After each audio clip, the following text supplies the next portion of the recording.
How's it going, everybody? I'm meteorologist Joey Crackness back with your daily forecast. Today we have some storms possible in parts of Texas and Oklahoma, mainly in the Panhandle region. We could see some severe storms pop up later on this afternoon.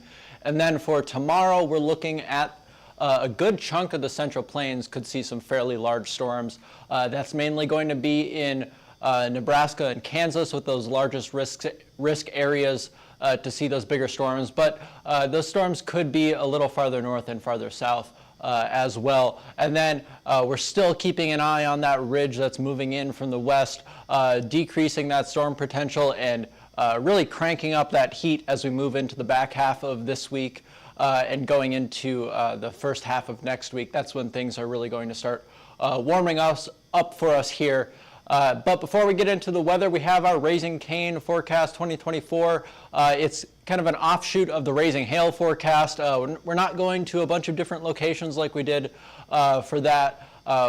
Only one show, one location, Orlando, Florida, June 18th.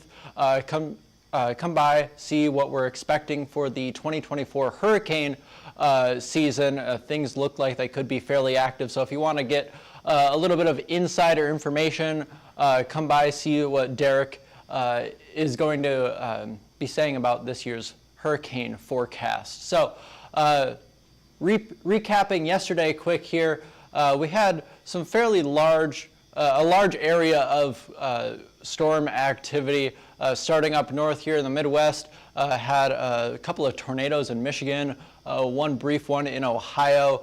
Mainly wind throughout Minnesota and Wisconsin. Had a few hail reports as well. Nothing super large up there, but there were still some severe hail reports up there. And then a little bit farther south, going into Texas, we had a nice little storm pop up south of San Angelo that was actually moving backwards from what we normally expect. So that was an interesting one to map out there. It had some decent hail with that. Got a good amount of wind reports through Dixie Alley and along the Gulf Coast. Same with down in Florida. They had some decent wind down there as well. So then the main kind of story of yesterday was along the East Coast. Had some hail up in Maine, and then a good number of reports down in Maryland for tornadoes, but they had a couple of tornadoes touch down kind of around the DC area. Nothing looked terribly strong, but there were a couple that looked to be around EF2 strength for yesterday. So a good number of reports for tornadoes, which they don't see terribly often down there, especially the type of tornadoes that we were seeing yesterday. So what we got going on right now around the country, we have a nice long cold front setting up over the eastern U.S. and then this little stationary front that is likely going to be responsible for firing off those storms in the panhandle areas of Texas and Oklahoma later on this afternoon and evening. As this kind of just wiggles off to the south, that's what we're expecting for that area for storm activity later on today. Zooming out, or not zooming out, come on, there we go. Graphic wants to be slow today. We have a nice little trough over the Great Lakes region. You can see that ridge over pretty much the entire western U.S. Temperatures really starting to increase for the southern plains today. Oklahoma City right now at 88 degrees, same with Dallas. Houston at 90, so fairly warm out there right now. Temperatures still expected to increase just a few more degrees going on into this afternoon.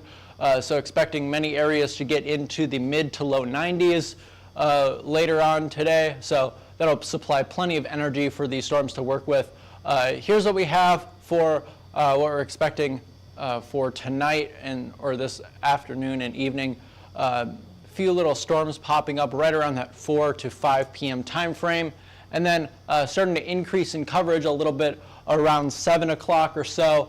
Not expecting anything super large with these storms, but a few of them could become severe. A few of them could produce some larger hail, but they're going to be mainly isolated to this one little bubble just to the east of Amarillo, to the west of OKC.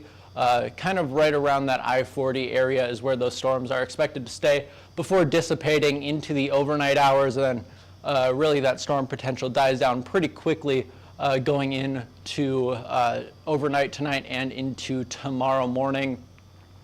Out in the northeast, we're expecting some more storms out there. Going to be a pretty similar story to yesterday with how messy and disorganized they were. We're just going to see a bunch of little popcorn showers, popcorn storms pop up around the mid to late afternoon. DC could get some more storms. Virginia, the Carolinas could get some storms later on in the evening as this front continues to move off the coast. But again, by around 11 to 12 p.m. tonight, we're expecting things to die down considerably as that front pushes off the coast, pretty significantly reducing that storm potential overnight and into tomorrow morning. So, crap, I forgot to change the map from yesterday. That's what I was forgetting. Well, we'll zoom back down here where we were for yesterday. Like I said, this is the area where we're expecting that greatest hail potential, kind of around that Elk City area, expecting up to about $half sized hail for today with these little pop-up storms, and then out east could see similar up to $half sized hail. Not too large of a hail day today, so at least you're not missing out on too much without that hail map for today. For tomorrow, though, it could be a bigger day, at least in terms of hail size and coverage. That's what we're keeping an eye on. Storms forming in northern Nebraska. A few of these could become fairly strong, especially you see all these little isolated showers to the west of Omaha, especially the ones that have these little hooks on them, the little kidney bean shapes. Those ones are going to be producing the largest hail for today.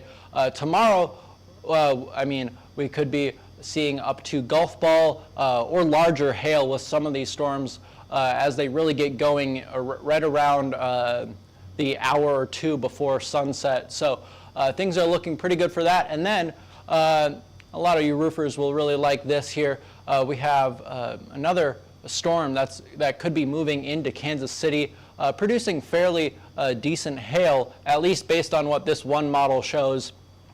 So not a guarantee or anything, but Kansas City could definitely see some hail tomorrow into the overnight hours. So things are looking like we could have a bit of a resurgence in the severe weather coverage for tomorrow before dying off going into the weekend.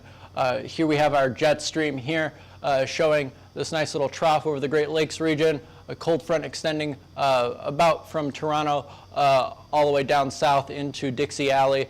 That's where those storms are going to be firing ahead of that front, and then right behind it, behind the front there, in the Panhandle region, things don't have too much of upper level support for these storms, so that's why they aren't going to last super long, aren't going to be super strong. But there is enough heating, enough surface moisture that these storms could become severe and produce some larger hail as they develop and move a little bit farther south. So for tomorrow here, you see there's a little bit of a wiggle in the upper air there. So that's going to provide just a tiny bit of upper level support for those storms for tomorrow in the Central Plains, but really not a ton. So that's why we aren't having these big outbreak days. There just isn't a whole lot of upper level support. So they're going to be more popcorn showers where they go up, maybe drop some severe hail before dying out pretty quickly. We aren't going to have super long track storms at any point in the next several days.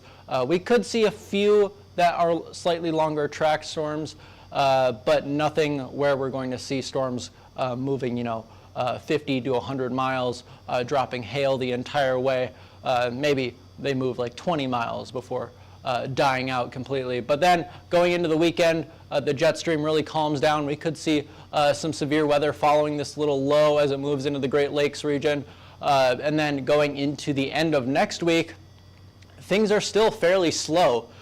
We are going to be watching this little feature in the jet stream that could bring some severe weather to the central U.S. as this kicks up to join the rest of the jet stream that is over the northern U.S.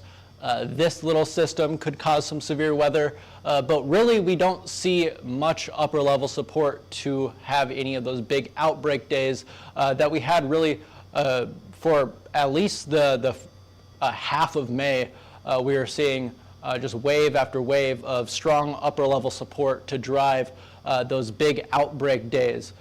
For the 6 to 10 day time frame, precipitation outlook, expecting above average precipitation for the Four Corners region, above average precipitation for the southwestern U.S.